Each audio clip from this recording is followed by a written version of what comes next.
우리가 기운을 내야 하는 이유에 대해서 잠시 말씀을 전하도록 하겠습니다. 오늘 우리가 읽으신 본문의 내용은 바울을 사이에 두고 사두개파 사람들과 그리고 바리새파 이 양측으로 유대인들이 나뉘어서 이제 서로 싸우는 그런 내용이 나오고 있는데요. 먼저는 이 바울이 한 말 때문에 이들이 이렇게 나눠서 서로 분란을 일으키면서 싸우고 있는 그 내용을 우리가 알 수 있습니다. 이 바울은 로마 사령관과 그리고 유대인들의 공회 앞에 서서 자신이 왜 예수를 믿는 사람이 되었는지에 대해서 설명을 하고 있습니다. 내가 어떻게 예수 그리스도를 만나게 되었는지, 나도 예전에는 당신들과 같은 그런 유대교에 열심이었던 사람이었지만 내가 그 열심히 지나치다 보니까 예수교를 믿는 사람들을 내가 죽이는 데 앞장도 섰었고, 또 그들을 한꺼번에 다 잡아서 다메섹에 있는 사람들을 고발하기 위해서 공문을 가지고 다메섹으로 가던 도중에 예수님을 만나게 됐다. 이제 그런 간증을 하게 됩니다. 로마 사령관 병사들과 그리고 공회 앞에서 예수 그리스도를 시인하지 않는 그런 사람들 앞에서 간증 아닌 그런 간증을 하게 된 것이죠. 근데 이 바울이 그런 이야기를 하는 와중에 가만히 보니까 유대인들이 두 파로 나뉘어 있다라고 하는 것을 알 수가 있어요.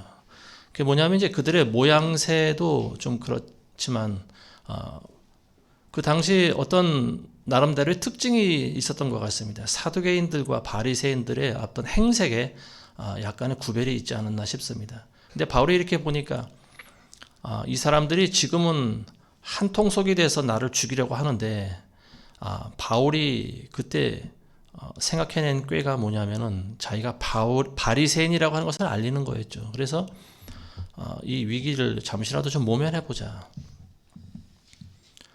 한 통속이 돼서 나를 죽이려고 달려드는 것보다 저 사람들에게 내가 바리새인이라는 것을 알리면 같은 바리새파들이 나를 좀 옹호해주지 않을까, 이렇게 생각을 했는데 그 바울의 생각은 들어맞았습니다.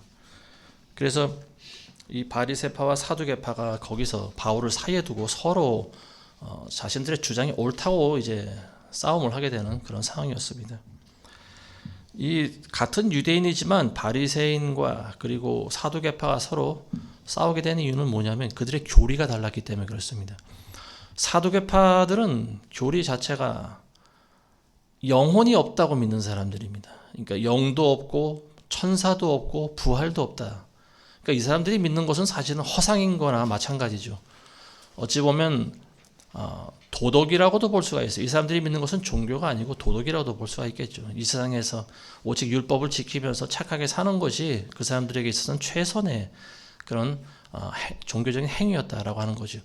그와 반면에 바리새인들은 부활을 믿었어요. 내세도 믿었고 천사도 있고 사람에게 영혼이라고 하는 그런 불멸의 존재가 있다라고 하는 것을 이 사람들이 믿었습니다. 그러다 보니까 바울이 한 말을 통해서 이 사람들이 분열이 되고 있었다는 거죠.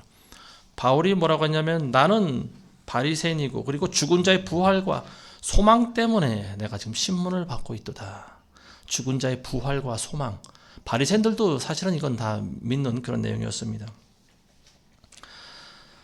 자, 결론적으로 저들이 바울을 죽이려고 하는 이유는 뭐냐면은 바리새인과 사두개인들이 지금 싸우고 있지만 저들이 가지고 있는 공통적인 분모가 있어요.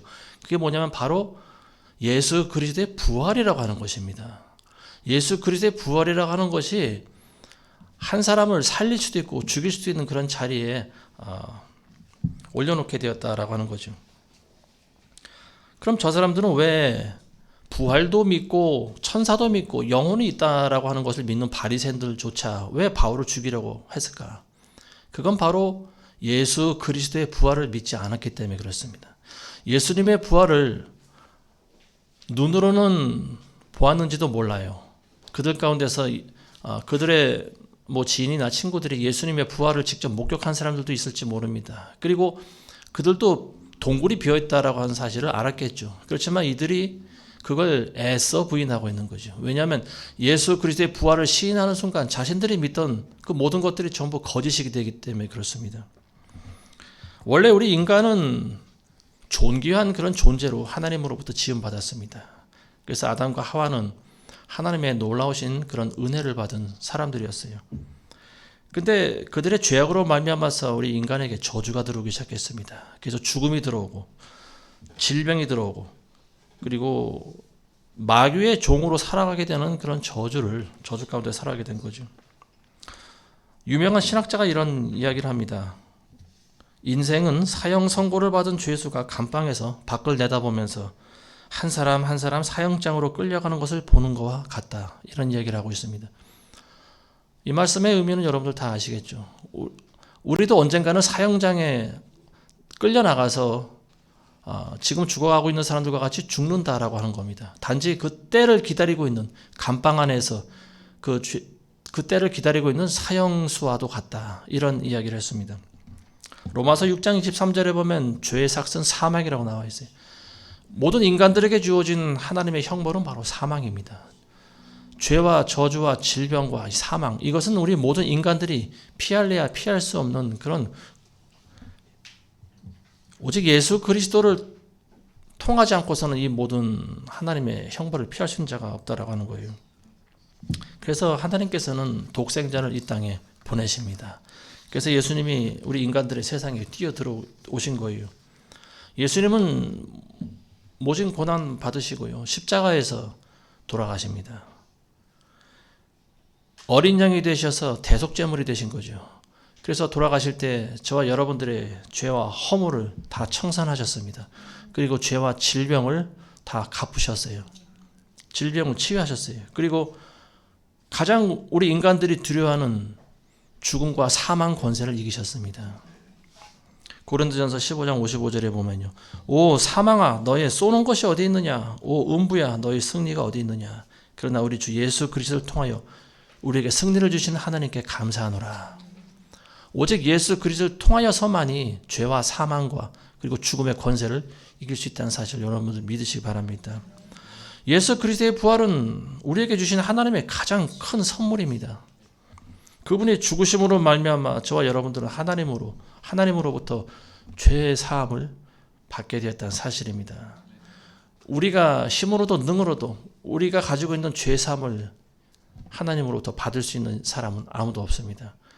우리에게 죄를 사해 줄 수 있는 권세를 가진 분은 하나님의 아들 외에는 아무도 없었다라고 하는 것을 여러분들 믿으셔야 돼요. 예수님의 죽으심은 또 몇 가지 의미가 더 있죠. 예수님은 영으로 지하에 내려가셨죠. 땅속으로 내려가셨죠. 음부에 가셔서 거기 갇혀있는 영혼들에게 하나님의 말씀을 전했습니다. 그리고 사로잡힌 자들을 또 데리고 올라오셨죠. 의인의 부활입니다. 이게 구약시대 때 죽었던 의인들의 영혼을 예수님이 올라오시면서 같이 데리고 올라오신 거예요. 아브라함을 포함한 많은 의인들이 그 안에 있었습니다. 근데 그들을 데리고 낙원이 이제 과거에는 지하에 있었지만 이제는 위에 셋째 하늘 그 위에 낙원을 하나님께서 만드십니다. 그래서 예수님의 그 죽음과 부활은 많은 것에 새로운 분기점을 만들어 놨습니다. 그리고 우리에게 주신 가장 큰 선물인 부활 영생을 우리에게 주신 줄로 믿습니다. 오늘 본문에서 우리가 살펴본 것과 같이 왜 유대인들이 바울을 죽이려고 했을까? 다른 게 없어요.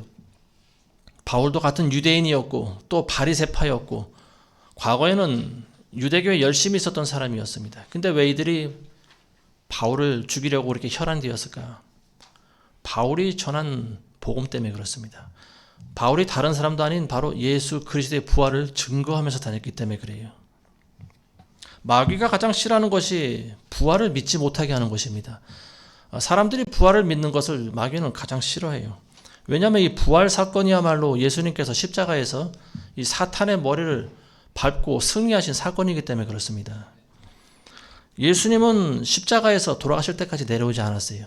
얼마든지 예수님은 내려오고 싶으면 내려오실 수도 있는 분이었습니다. 하늘에 있는 천사들에게 명령해서 나를 풀어서 내려놓으라고 명령하실 수도 있는 분이었습니다. 그런데 예수님은 끝까지 그렇게 하지 않으셨어요. 왜냐하면 내가 죽어져야 우리 인간들에게 생명이 돌아오기 때문에 그렇습니다. 그래서 예수님은 내려오실 수 있는 능력이 있었지만 끝까지 인내하셨어요. 자신을 죽기까지 하나님께 복종시킨 분이 바로 예수님이셨습니다. 마귀는 그걸 알고 밑에서 계속 참소를 해댑니다. 조롱을 하는 거예요. 네가 하나님의 아들이면 여기서 내려와 봐라.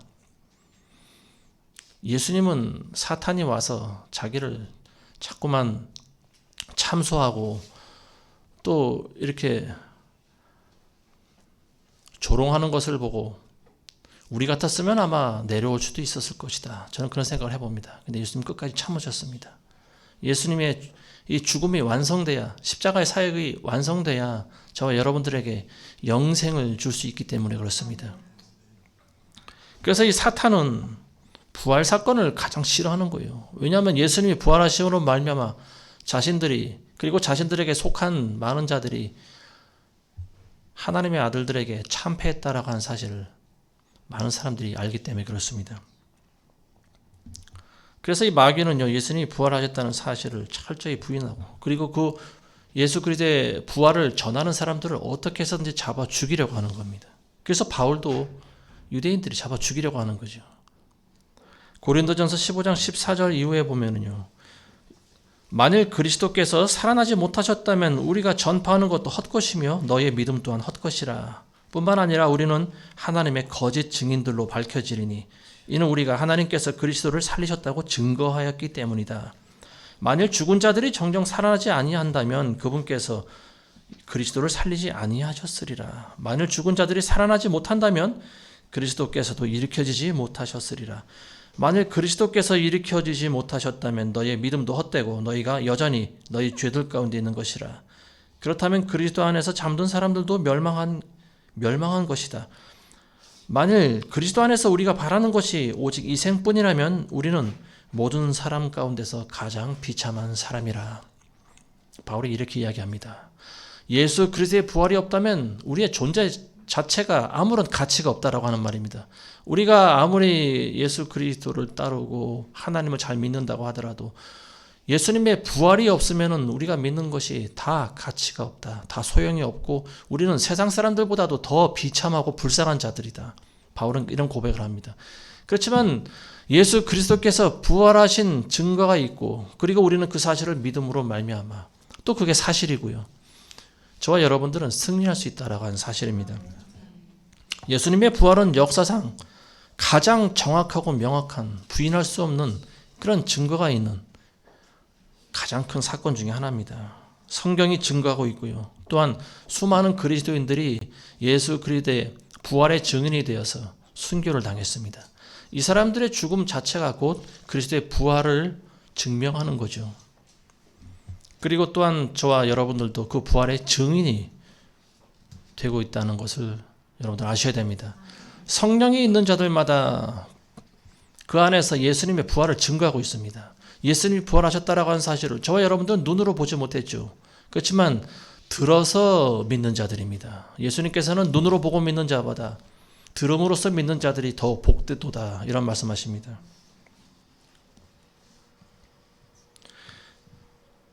우리가 잘 아시지만 이 세상은 두 종류의 영이 서로 전쟁 중에 있습니다. 치열한 영적 전투가 지금 벌어지고 있는데요. 하나는 예수 그리스도의 부활을 믿고 또 그 부활의 증인이 되는 그런 사람들의 영들과 그리고 또 부활을 부인하는 그런 영들, 사탄의 영이죠. 그런 영들. 그러니까 빛과 어둠이 지금 서로 싸우고 있는 거예요. 이런 그 선과 악의 거대한 영적 전투가 태초 이래로 지금까지 그리고 주님 오시는 날까지 계속되고 있다는 사실을 여러분들 아셔야 됩니다. 창세기에 나와 있는 우리가 잘 아시는 야곱의 아들 요셉은 히브리 종으로 팔려갔지만 애굽의 총리가 되는 그런 참 유명한 인물 아니겠습니까? 이 요셉은 예수님의 모형이 되는 인물입니다. 예수님이 같은 동족인 유대인들에게 은 30냥에 팔린 것처럼 요셉도 형제들에게 팔렸죠. 은 20냥에 팔려서 노예로 애굽으로 팔려갑니다. 그리고 예수님이 십자가에서 죽으시고 또 지하세계로 내려가신 것처럼 이 요셉도 보디바라 아내에게 참소를 당하죠. 그래서 지하 감옥에 갇히고요. 또 주님은 음부에 갇혀있던 그런 불순종하던 영혼들에게 말씀을 선포하신 그 내용과 같이 요셉도 지하 감옥에 갇혀 있으면서 하나님에 대해서 죄수들에게 말씀을 전하고요. 또 그들의 꿈도 해석을 해줍니다. 그리고 예수님이 3일 만에 부활하신 것처럼 요셉도 3년째 되던 해에 바로왕의 꿈을 해석해 주죠. 그리고 감옥에서 추록하게 됩니다. 그리고 예수님이 부활하신 후에 하늘과 땅의 모든 권세를 하나님으로부터 부여받은 것처럼 이 요셉도 바로왕으로부터 모든 애굽 땅의 모든 권세를 다 받습니다. 자, 여기서 우리가 알아야 할 것이 강조해야 될 것이 하나 있습니다. 그게 뭐냐면은 이 요셉이 이리약 총리가 되었는데 요셉을 감옥에 집어넣게 된 경위에 대해서 우리가 한번 살펴보고자 합니다. 이 사탄의 영은 보디발의 아내에게 들어갔었어요. 그래서 이 보디발의 아내는 끈질기게 그 요셉과 동침을 요구했습니다. 그리고 요셉이 거기에 따르지 않으니까 어떻게 합니까? 옷을 붙잡고 끝까지 놓아주질 않았죠. 그래서 결국은 요셉을 지하 감옥에까지 집어넣게 만든 장본인이 바로 이 음녀의 영입니다. 영적으로 보면 이게 음녀라고 하는 거예요. 이 음녀의 영은 시대를 내려오면서 계속 권세자들 가운데 임합니다. 북이스라엘의 아합 왕의 아내였던 이세벨에게 또 들어가죠. 음녀의 영이. 그래서 그 당시 수많은 하나님의 선지자들을 다 잡아 죽입니다. 그런가 하면 또 예수님 당시에도 세례 요한의 목을 요구했던 사람이 있죠. 헤롯의 딸이었던 살로메. 그에게 들어가서 헤롯의 그 딸이었던 살로메가 세례 요한의 목을 달라고 합니다. 그래서 세례 요한의 목이 잘리게 만든 그런 당사자가 되어버렸죠. 요한계시록에 의하면 이 음녀의 영은 큰 창녀라고도 기록이 되어 있어요. 그녀의 이마에 그녀의 정체가 기록되어 있는데 그 이름이 기록되어 있다라고 나와 있습니다. 그것은 신비이며 큰 바벨론이며 땅의 창녀들과 가증한 것들에 옵니다. 역사를 내려오면서 각 세대마다 수많은 하나님의 선지자들을 잡아 죽였던 영, 이게 바로 큰 음녀의 영이고 이게 바벨론이고 이게 바로 큰 창녀다, 이렇게 성경은 기록하고 있습니다. 모든 가증한 것들의 어미다. 이 음녀의 영은 오늘날에도 수많은 그리스도들을 공격하고 있어요. 그래서 그들을 실족시키고 어떻게 해서든지 하나님의 나라가 확장되는 것을 방해하고 있습니다. 예수 그리스도의 부활을 믿고 부활을 증거하는 사람들을 어떻게 해서든지 실족시키려고 하는 것이 바로 이 음녀의 영이에요. 이 실질적으로 이 음녀가 어떻게 해서 하나님의 사역자들을 공격하고 끝까지 붙들고 늘어지는지에 대해서 제가 한 예화를 말씀드리려고 합니다. 제가 알고 있는 한 형제의 이야기를 잠시 간증으로 드리려고 합니다. 이 형제는 하나님의 일을 하는 사역자예요. 그리고 하나님의 일을 하는 기업을 만들었습니다. 그래서 하나님의 사역을 감당하는 형제가 있는데요. 근데 이 형제에게 어느 날 갑자기 한 투자자가 붙습니다. 그 형제님의 간증을 듣고 어느 권사라고 하는 분이 자기가 그 회사에 투자하겠다 그래가지고 그 형제의 그 모든 비용을 다 자기가 대준다고 그렇게 한 투자자가 생겼습니다. 그래서 그 직원들의 월급과 하여튼 뭐 한 1년가량 그 회사에 투자를 그때마다 했는데 정확하게 얼마인지는 모르겠어요. 근데 어쨌든 많은 부분들이 인건비, 직원들의 인건비와 또 많은 비용으로 들어가게 되고 일부는 또 그 권사가 나중에 또 소명을 받았다고 그래가지고 신학교를 다니면서 또 교회를 개척했다고 합니다. 그래서 목사 안수까지 받은 그런 사람이었어요. 근데 그 투자자와 만난 지 한 1년쯤 됐을 때 이 청년이, 그러니까 이 형제가 그 법원으로부터 한 통지서를 받게 되는데 그걸 뜯어보고 깜짝 놀랐어요.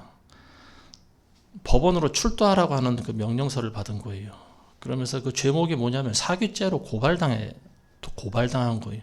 근데 더 놀란 게 뭐냐면은 고발한 사람이 바로 그 투자자였어요. 자기에게 투자하겠다고 하는 그 여자 권사, 나중에 목사 안수까지 받은 사람이었습니다. 너무나 황당해서 며칠 전까지만 해도 같이 만나서 밥을 먹고 대화를 하고 하던 사람인데 그때만 해도 전혀 어떤 심경의 변화를 보이지 않고 평소와 같이 대했던 사람인데 갑자기 뒤로 자기를 고발한 거예요. 그러니까 이 형제는 너무나 황당했죠. 그래서 전화를 걸어서 통화를 하려고도 그다음부터는 전화도 안 받아주고 또 찾아가도 만나주지도 않고 그러더랍니다. 그래서 이제 법정에까지 서게 됐는데요. 고발하게 된 내용이 이제 그 형제가 자기를 꼬셔서 자기 사업에 많은 걸 돈을 다 투자하게 만들고 그리고 결국은 자기는 한 푼도 안 남은 그런 거지가 되어버렸다. 뭐 이런 이야기를 합니다.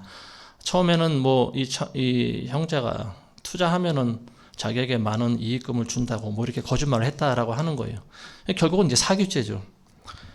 그래서 이 너무 황당한 이 청년은 자기가 가지고 있던 많은 그 모든 자료들, 모아놨던 자료들을 다 증거로 제시하고 그때부터 이제 법정 싸움이 시작됐는데요. 그 싸움이 무려 5년을 끌었습니다. 굉장히 지루한 싸움이 시작됐죠. 한 3년째쯤 되던 해에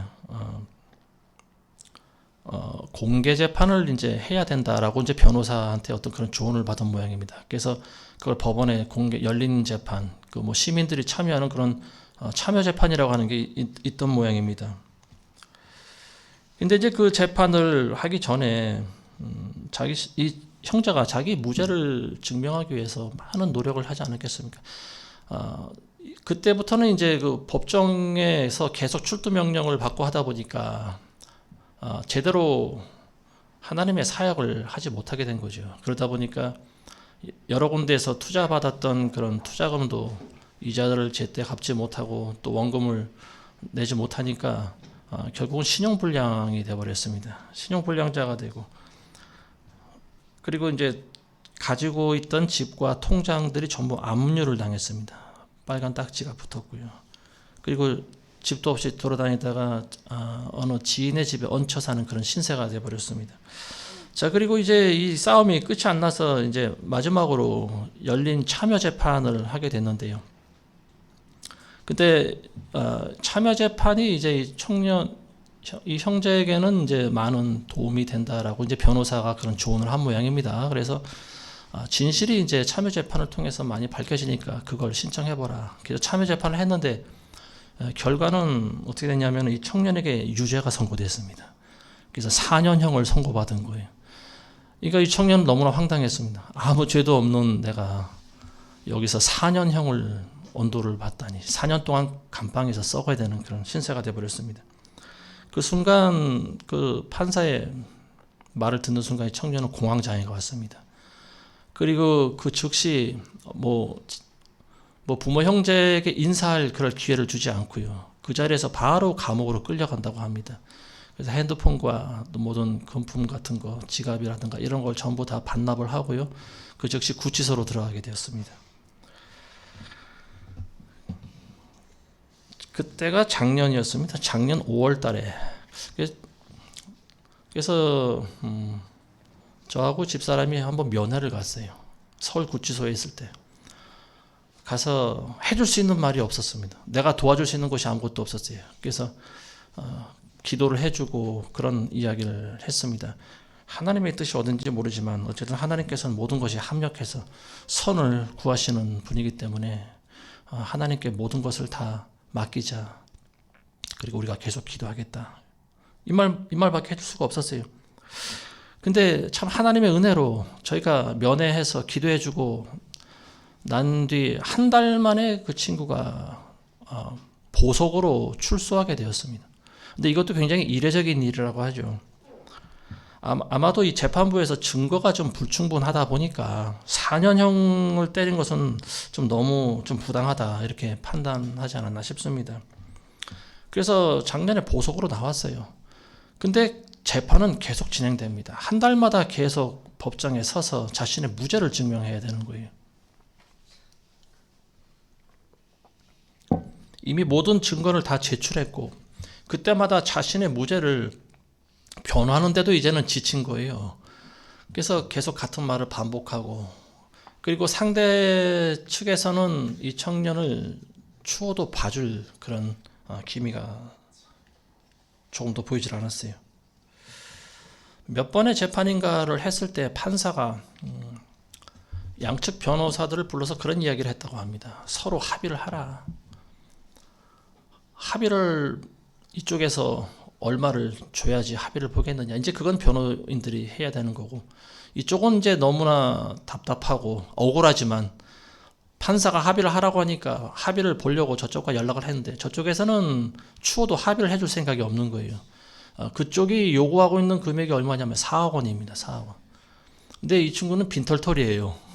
사업을 제대로 운영하지 못해서 직원들 월급으로 남은 돈 다 갚고, 그리고 또 대출금을 제때 회수하지 못해서 집은 전부 빨간 딱지가 붙고, 자신은 신용불량이 돼서 지금 떠돌아다니는 그런 신세가 됐는데 4억 원을 어찌 갚을 수가 있겠습니까? 4억 원이라는 돈이 어디 있어요? 굉장히 큰 돈 아니겠습니까? 4억 원을 다 내놔야 된다라고 하는 거예요. 그 이야기를 다 들었을 때 저는 굉장히 이해가 되지 않는 부분이 있습니다. 웬만하면은 어느 정도 참작을 해서, 그리고 또 7개월 동안 실제로 감방 생활도 했으면은 좀 합의를 어느 적정선에서 볼 수도 있지 않을까. 근데 저들은 아주 조금도 빈틈이 없이 자기네들이 요구한 금액을 다 받아야지 고소를 취하겠다, 뭐 이런 식으로 나오고 있습니다. 그래서 우리가 그 형제를 놓고 기도를 많이 했습니다. 하나님의 뜻이 어디 있을까? 이 청년이 도대체 왜 이렇게, 이 청년을 붙잡고 있는 것이 무엇인가? 웬만한 사람들 같으면은 한 번쯤 대화와 타협이라고 하는 것이 있을 법도 한데 왜 저들은 이쪽의 제의를 이런지하에 거절할까? 근데 가만히 묵상을 하다가 깨달아지는 것이 있어요. 그게 뭐냐면은, 그게 바로 창세기에 나와 있는 요셉이 감옥에 가게 된 그 경위가 생각이 나는 거였어요. 요셉이 왜 지하 감옥에 들어갔을까요?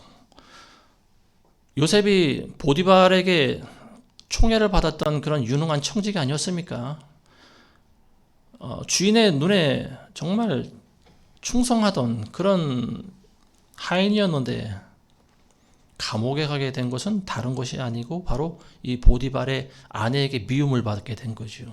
미운 털이 박혔는데 보디발의 아내가 요셉을 어떻게 해서든지 같이 동침하려고 끝까지 날마다 유혹을 한 거예요. 근데 거기에 그 요구에 응하지 않으니까 억지로 끌고 자기 침실로 데려가라고 하는데 그 손길을 뿌리칩니다. 근데 옷을 붙잡고 이 여자가 놔주질 않는 거예요. 그러니까 옷을 벗어 던지고 알몸으로 도망갑니다. 이 대목은 제가 설교에서도 누차 언급했었던 그런 부분입니다. 이 음녀의 영이라고 하는 것은요, 어떻게 해서든지 그 사람을 끌고 들어가서 실족시키려고 합니다. 그리고 그 단계에서 그치지 않고 멸망시키려고 하는 거예요. 근데 수많은 사람들이 그 음녀의 손에 걸려서 멸망의 길로 간 사람들이 수도 없이 많이 있습니다. 그 음녀의 영이라고 하는 것은요, 굉장히 끈질겨요. 음녀가 원하는 것은 돈이 아닙니다. 한 사람의 그리스도인들을 실족시키는 거예요. 그 이야기가 생각이 나는 거예요. 그래서 요셉이 지하 감옥에 가게 된 것이 이 음란한 여인 때문에 간 것이다. 그게 알아지더라고요. 그래서 드는 생각이, 애초에 이 그 권사라고 하는 여자가 이 투자자에게 투자하게 된 계기가 어떤 다른 이득을 보려고 한 것이 아니고 그 남자를 좋아했기 때문이다. 어떤 자신의 야욕을 채우기 위해서였다라고 하는 생각이 듭니다. 뭔가 흑심을 품고 다가갔다라고 하는 말이죠. 근데 사실 그 청년이 뭐 그렇게 여인들에게 호감을 갈 만한 그런 얼굴은 아닌 것 같습니다. 제가 봤을 때는 좀 그래요. 근데 그 권사라고 하는 사람이 뭔가 어쨌든 그 청년에게 어떤 나름대로의 흑심이 있었다라고 하는 거예요. 그 청년을 파멸시키려고 한 겁니다. 이거는 영적인 거예요. 이거는 음녀의 영이 강력하게 역사를 한 거예요. 그 청년에게 아마도 많은 보이지 않는 그런 유혹을 했을 거라고 보여집니다. 근데 이 청년이 그걸 모른 거죠. 아니면 알았는데도 거부했던지. 근데 거부할 만한 게 뭐냐면 그 권사가 뭐 나이가 60이 넘은 권사인데 할머니지 않습니까? 60이 넘었으면 예전 같으면 할머니잖아요. 근데 요즘은 60이 넘어도 굉장히 젊더라고요. 얼마나 많이 각고되는지. 어쨌든 그걸 보면서 그 스토리가 이제 알아지더라고요. 아, 이게 돈 때문에 그런 것이 아니다. 아무 죄도 없는 사람을 갑자기 사기죄로 고발한 이유는 그 청년에게 한을 품었기 때문이다라고 하는 거죠. 돈을 요구해서도 아니고 한마디로 여자의 마음에 그 자존심에 상처를 냈다라고 하는 거죠. 우리말에 여자가 한을 품으면 온유에도 서리가 내린다는 말이 있지 않습니까? 저는 그래서 최근 다시 깨달은 게 있어요. 이게 여자가 나이를 먹어도 여자는 여자구나. 저는 그런 생각이 들었습니다. 그리고 이 음녀의 영이라고 하는 것은 나이를 상관하지 않는구나. 그 권사는 나름대로 어떤 여자로서 이 청년을 좋아했던 것이 분명합니다. 그리고 청년으로부터 뭔가를 기대를 했을 텐데 이 청년은 개 닭 보듯이 한 거예요. 그러다 보니까 이제 뭐 여러 가지 다른 이유도 소소한 이유도 있었겠지만 어쨌든 갑자기 그 여인이 이 청년을 고발할 줄은 이 청년도 꿈에도 생각하지 못한 거예요. 감옥에 들어간 이유는 바로 그겁니다. 보디발의 아내처럼 똑같이 걸려 들어간 거예요. 음녀의 영에 걸려 들어간 겁니다. 저는 그래서 그 사실을 알고 나서 어떻게 하면 이 청년을 좀 도와줄 수 있을까 곰곰이 생각을 해봤어요. 근데 그 권사라고 하는 여인이 또 신학교를 나와서 목사 안수까지 받았다는 소리를 듣고 참 기가 막히더라고요. 아니 목사까지 됐으면 성경을 많이 읽어봤을 거고, 그리고 이게 세상 법정에 사람을 이렇게 소송하는 게 이게 하나님의 방법이 아니라는 걸 알았을 텐데 아마 몰라서 그러나. 저는 그래서 고민하다가 수소문 끝에 그 고발한 사람의 전화번호를 알아냈습니다. 그래서 제가 한번 통화를 해보려고 결심했어요. 그래서 뭐 몇 달이 건너니까 연락처를 알 수가 있었습니다. 그래서 그 고소한 권사한테 전화를 걸었어요. 그랬더니 그쪽에서 여보세요 하고 받더라고요. 근데 목소리가 60이 넘은 할머니 목소리가 아니에요. 굉장히 카랑카랑하더라고요. 목소리만 들으면 한 30대나 40대라고도 들을 수 있을 만한 그런 굉장히 젊은 목소리였어요. 그래서 제가 누구라고 이야기를 했습니다. 제 이름을 밝혔어요. 근데 깜짝 놀랐어요. 그 여인이 저를 알고 있었어요. 어떻게 알고 있었는지 모르겠는데 제가 이름을 대니까 저에 대해서 잘 알고 있었습니다. 그래서 저는 이게 정말 마귀가 귀신같이 안다라고 하는 것이 깨달아졌습니다. 제가 전화를 하니까 그 여인이 그러는 거예요. 저는 목사님을 잘 알고 있어요. 그렇지만 그 형제님을 용서해 줄 수 있는 용서할 마음은 없습니다. 저는 더 이상 목사님과는 할 얘기가 없으니까 제 변호사와 이야기하세요. 그리고 다 끊어버리더라고요. 제가 이제 하나님의 말씀을 좀 대가하면서 그 여인과 좋게 권면을 하려고 했어요. 근데 그 여인은 제 말을 들으려고 하질 않더라고요. 마치 물과 기름이 섞이지 않으려고 하는 것과 똑같았어요. 저는 그래도 어느 정도 목사면은 말이 좀 들어가지 않을까. 말이 하나도 들어가질 않았어요. 근데 조금 있다가 변호사라고 하는 그쪽 변호사가 전화가 왔어요. 그래서 제가 이런저런 얘기를 했는데 그 변호사가 그러는 거예요. 제가 먼저 그랬습니다. 그 청년이 그 정도 사실 본인이 스스로 무죄를 입증하고 또 감옥에서 7개월 정도 살았으면 이제는 웬만하면은 서로 고소를 취하하는 게 좋지 않겠냐. 그쪽도 크리스찬이라고 하는데. 그랬더니 그 변호사도 굉장히 교만한 사람이었던 것 같더라고요. 죄를 지은 사람이 벌을 받는 건 당연한 거 아니겠습니까? 그러면서 자기도 교회 다니는 크리스찬이라고 하는 거예요.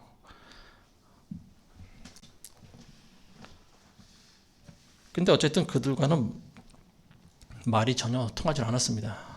굉장히 그래서 이게 굉장히 악한 영들에 지금 묶여 있구나, 저는 그런 생각이 들었습니다. 그 사람들은 아무 죄도 없는 한 형제를 고발해서 7개월 동안 감옥 생활까지 하게 만들고 그 청년이 가지고 있는 것을 사실 다 빼앗아간 거나 다름이 없죠. 그리고 그 청년이 가지고 있는 재산이 많지 않다라고 하는 것도 알고 있어요. 그 청년이 가지고 있는 것이 많았으면 왜 자기가 투자한다고 그랬겠습니까? 처음부터. 애초에 투자할 이유가 없겠죠. 근데도 계속해서 고소를 취하지 않고 있다라고 하는 것은 돈 때문이 아니라고 하는 거예요. 결과적으로 그 청년을 실족시키려고 하는 것이 그게 그들의 전략입니다. 그리고 그 음녀의 영이 가지고 있는 그 마귀의 계략이죠. 하나님의 사람이 사역을 하지 못하게 만들어 버리는 거예요. 오늘 우리가 본문에서 알 수 있듯이 바울을 죽이려고 서원한 사람들이 40여 명이 넘었다고 나와 있습니다. 이 사람들은 바울을 죽이기까지는 먹지도 않고 마시지도 않는다 나와 있어요. 악한 영이죠. 악한 마귀의 영이 들어가지 않고서는 이런 일이 있을 수가 없는 거죠. 지금 이 세상을 다스리고 있는 이 음녀는 좀 독이 바짝 올라 있습니다. 왜냐하면 예수님이 올 날이 멀지 않았기 때문에 그래요. 그래서 할 수만 있으면은 그리스도인들을 잡아 죽이려고 합니다. 예수님의 부활을 증거하는 자들을 그냥 놔두질 않는 거예요. 할 수만 있으면 하나님의 일을 하는 사역자들을 실족시키려고 합니다. 이게 바로 음녀의 정체예요.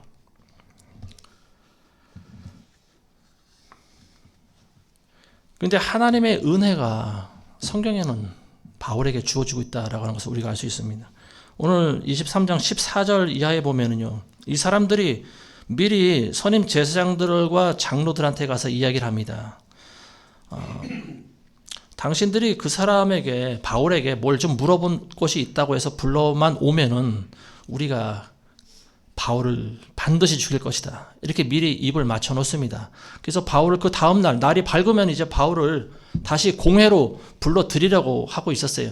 근데 하나님의 은혜가 뭐냐면요, 그 이야기를 엿들은 사람이 있었습니다. 그게 누구냐면 바로 바울의 조카였어요. 바울의 조카가 이 유대인들의 계교를 알았습니다. 그래서 밤에 몰래 그 로마 군령으로 찾아갑니다. 그래서 바울을 만나서 지금 유대인들이 지금 삼촌을 이렇게 죽이려고 하고 있습니다. 그랬더니 바울이 그 청년을 사령관에게 데려가게 해서요, 그리고 자신을 지키도록 부탁을 합니다. 사령관이 그 이야기를 듣고 밀란이 일어날까봐, 그리고 바울을 죽이게 되면은 어떻게 될까 좀 걱정을 했습니다. 왜냐하면 바울이 로마 시민권자라고 하는 것을 이 사령관이 알고 있기 때문에 그렇습니다. 그래서 이 로마 시민권자가 애매하게 죽으면은 자신에게도 책임이 돌아오지 않겠습니까? 그래서 이 바울은요, 보병 200명 그리고 기병 70명 그리고 또 창을 들은 병사들 200명을 불러서 바울을 호위시킵니다. 그리고 어디로 보내냐면 총독에게로 보내요. 벨릭스라고 하는 총독에게로 보내버립니다.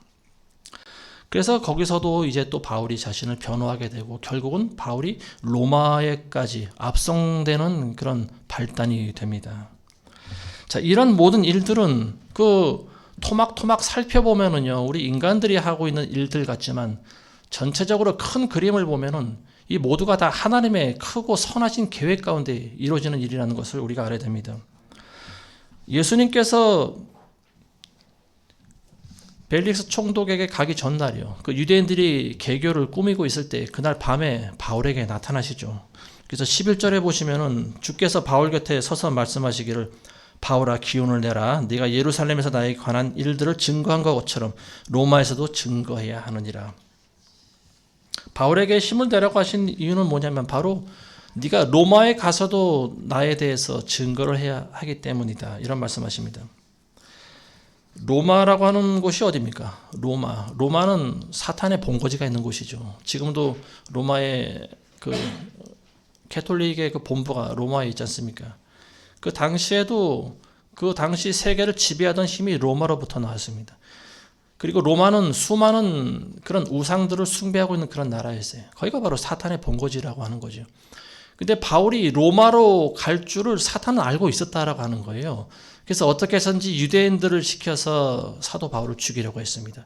근데 하나님께서는 하나님의 일이 끝나기 전까지는 사람의 생명을 하나님께서 놓지 않으십니다. 바울을 하나님께서 호위하시게 만들어 버리십니다. 로마의 교회가 세워진다라고 하는 것은 마귀들에게 있어서는 굉장히 치명타이겠죠. 그걸 알고 마귀들이 유대인들을 통해서 바울을 죽이려고 하는 거예요. 우리 교회도 세계 선교에 발을 들여놓으려고 하니까 마귀들의 거센 공격이 있지 않습니까? 지난주에 그 형제가 수예배 끝나고 나서 우리 교회 찾아왔죠. 그래서 내일 다시 재판이 있는데 이게 마지막 재판이라고 이야기를 했습니다. 그러면서 저한테 그런 부탁을 하고 갔는데요. 만일 이 최후 공판에서 내가 만일 지게 되면은 다시 또 감옥에 가야 됩니다. 내가 감옥에 가면은 어머니가 지금 요양원에 계시는데 그 어머니를 좀 부탁을 하고 가는 거예요. 저희한테 어머니를 좀 돌봐주십시오. 그리고 아직 치과 치료가 끝나지 않았는데 어머니 치과에 모시고 가서 치아를 좀 치료해 주십시오. 그 부탁을 하고 돌아갔어요. 저희가 할 수 있는 것은 기도밖에 없었죠. 그래서 하나님께서 좋으신 분이니까 반드시 좋은 결과가 있게 해주실 것이다. 그래서 그날 밤에 기도했어요. 그 청년이 2시에 재판이 있다고 했는데 저희는 2시가 지난지도 몰랐어요. 부활 이번 주일을 준비하느라고 정신없이 바빴어요. 근데 한 2시가 좀 지나서 몇 시쯤 됐는지 모르는데 전화가 왔어요. 그때 그 형제한테 전화가 왔습니다. 그때서 저는 불현듯 생각이 났어요. 어떻게 됐어? 재판이 어떻게 됐어? 근데 그 청년이 그 목소리가 굉장히 침울한 거예요. 굉장히 무거운 어조로 이야기를 하더라고요. 그래서 난 다시 또 재수감 됐나 싶어가지고 어떻게 됐어? 계속 물어봤어요. 근데 그 형제가 뭐라 그러냐면요. 무죄가 선고됐습니다. 그러는 거예요. 할렐루야예요. 할렐루야. 그 말을 듣는 순간 할렐루야가 그냥 입에서 막 터져나오기 시작했습니다. 전혀 생각하지 못한 일이었어요. 무죄가 선고되리라고는 꿈에도 생각하지 못했습니다. 저는 잘 돼야 집행유예 정도로 나오게 될 줄 알았어요. 그쪽이 워낙 완강하게 나오고 또 질질 끌고 실제로 실형을 4년 실형을 받았기 때문에 집행유예 잘 돼야 집행유예일 것이다. 그래서 우리는 집행유예만 나와도 좋을 것이다 이렇게 생각을 했어요. 근데 예상외로 무죄가 나왔습니다. 이거는 정말 기적이었어요. 그쪽 변호사하고도 제가 이야기를 좀 해봤지만요. 이런 경우가 없었다고 합니다. 이거는 한번 판사가 보통 형량을 때리면요. 실형을 선고하면 그걸 번복하지 않는다고 합니다. 아무리 많은 증거가 있다 하더라도 왜냐하면 자신들이 잘못 재판했다라고 하는 것을 인정하는 결과잖아요. 그러니까 이 재판부에서는 설령 잘못된 판결을 내렸다 할지라도요. 이 고소인과 피고소인들을 불러서 그냥 좋게 합의를 하라고 끝낸다는 거예요. 이게 최선이라고 하는 겁니다. 근데 이번 사건은 의외였어요. 무죄가 선고났습니다. 그래서 이 청년이 저에게 전화하면서 굉장히 무거운 어조로 이야기하는 것을 울고 있었던 거예요. 울면서 저한테 전화를 하고 있었던 거예요. 그러면서 믿어지지가 않는 그런 사실이었습니다. 그러면서 하는 말이 뭐냐면 나는 이제 전과자가 아닙니다. 그러더라고요. 전과자로 살아가는 것이 얼마나 고통스럽고 힘들었을까요? 저는 그 생각을 한번 해봅니다. 그 청년은 지난 5년 동안에 얼마나 마음의 고통과 부담이 있었는지 몰라요. 가족들과도 불화하고요. 형제들과도 등을 돌리게 됐어요. 돈 문제가 얽혔기 때문에 그렇습니다. 그 은행에서는 날마다 독촉장이 날라오지. 집도 빼앗겼지요. 신용불량이 되어버렸죠. 그리고 또 통장 개설도 안 됩니다. 자기 명의로 된 통장을 가지고 있을 수가 없어요. 그러니까 누구의 도움도 받지를 못하는 거예요. 그 통장에 돈만 들어오면은 그냥 그 자동으로 출금돼 버립니다. 그 돈을 빌려준 데서 그거 다 빼가는 거예요. 그러다 보니까 이 청년은 굉장히 5년 동안 힘든 생활을 한 거예요. 근데 가장 힘든 게 뭐냐면은 무엇보다 개인적인 명예를 잃은 거죠. 하나님의 사역을 하는 사역자가 일순간에 사기꾼이 돼버린 거예요. 그러니까 그 마음의 고통이 얼마나 심했겠습니까? 근데 하나님의 은혜로 무죄 판결이 났어요. 이건 정말 기적이라고 보여집니다. 그래서 이 청년은 이제 지난 5년 동안의 그 모든 불명예를 다 씻을 수가 있게 되었습니다. 그리고 또 다행인 것은 국가에서 억울하게 옥살이 한 부분에 대해서 또 보상을 해준다고 합니다. 근데 그 보상금이 아마 적지 않게 나올 것 같아요.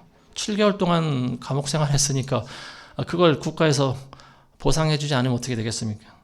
이제는 도리어 그 형제를 고소한 고소인이 오히려 궁지에 몰리게 됐어요. 그래서 그쪽 변호인은 이제 명예훼손죄, 그리고 또 무고죄, 그리고 또 뭐 여러 가지 이런 부분들을 아마 그쪽에 다시 청구할 그런 계획인 것 같아요. 하나님께서는 이 청년에게 5년 동안 필요한 일을 하신 것이다. 저는 그런 생각이 듭니다. 이 청년에게 있어서는 그 기간이 고통의 기간이었어요. 굉장히 치욕의 기간이고 고통의 기간이고 그리고 낙담되는 그런 삶의 나날이었습니다. 그렇지만 결국은 승리를 하게 만든 거죠. 자, 하나님께서는 요셉을 감옥에 집어넣으셔서 연단하신 것처럼 이 청년도 그렇게 연단하신 것이라고 저는 믿습니다. 이 청년이 마지막 재판정에 들어갈 때는 이제 모든 것을 하나님께 다 믿고 체념하는 심정으로 들어갔다고 합니다. 다시 또 감옥에 가더라도 다 하나님의 뜻이니 나는 순종하겠습니다. 이런 마음을 가지고 들어갔다고 해요. 근데 결국 승리를 하게 됐습니다. 하나님께서 우리에게 원하시는 것이 무엇일까? 그런 생각을 해봤습니다. 저와 여러분들이 철저히 죽어지는 것을 원하시는 것이다. 저는 그런 결론을 내렸습니다. 하나님께 크게 쓰임 받는 사람들은요, 하나님께서는 크게 치십니다. 먼저 치셔야 되는 거예요. 왜냐하면 그렇지 않으면 자아가 살아있기 때문에 하나님보다 자꾸만 자기가 나오기 때문에 그렇습니다. 그래서 예수님께서도 내 뒤를 따라오기 위해서는 너희 자아를 먼저 죽여야 된다. 그 말씀하시지 않습니까? 우리가 자아를 십자가에 못 박지 않으면 안 되는 거예요. 하나님의 사역을 우리는 감당할 수가 없어요. 5년 동안 그 하나님께서는 그 청년을 연단하신 것이다. 저는 그렇게 믿습니다. 무죄 선고라는 말을 들었을 때 저는 정말로 제 일은 아니지만 알터니가 빠진 것처럼 굉장히 마음에 기뻤습니다. 그 무죄 선고 난 사건이야말로 이번 부활주일에 우리에게 주시는 가장 큰 선물이다. 저는 그렇게 믿습니다. 자, 히브리서 2장 9절에 보면 이런 말씀이 있어요. 우리가 죽음의 고난 때문에 천사들보다 조금 낮아지신 예수를 보니 영광과 존귀로 관을 쓰셨도다. 이는 하나님의 은혜로 말미암아 모든 사람을 위하여 죽음을 맛보기 위함이더라. 자, 예수님께서는 모든 사람을 위해서 죽음을 맛보셨는데요. 근데 그조차도 하나님의 은혜이더라. 이렇게 성경 기록하고 있습니다. 저 여러분들이 그리스도 안에서는요, 살든지 죽든지 모두가 다 하나님의 은혜인 줄 믿습니다. 부활의 기쁨이라고 하는 것은 죽은 자들만이 누릴 수 있는 그런 기쁨이에요.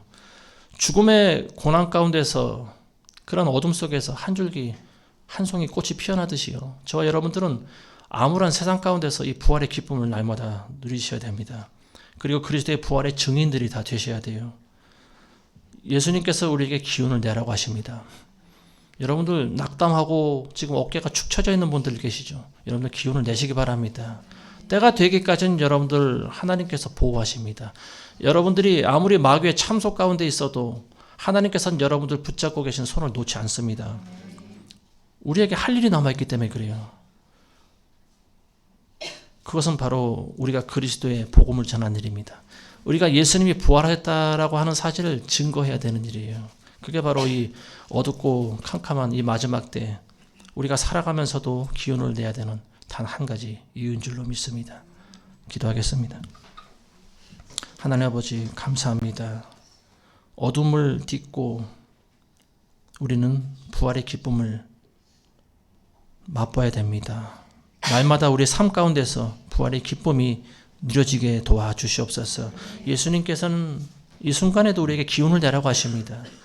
우리에게 소망이 있기 때문에 그렇습니다. 우리에게 사명이 있고 그리스도의 부활을 증거해야 되는 그런 막대한 소명이 있기 때문에 그렇습니다.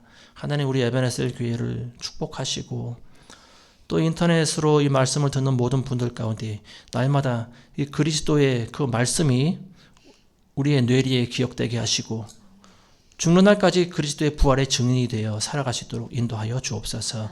예수님의 이름으로 기도합니다. 아멘.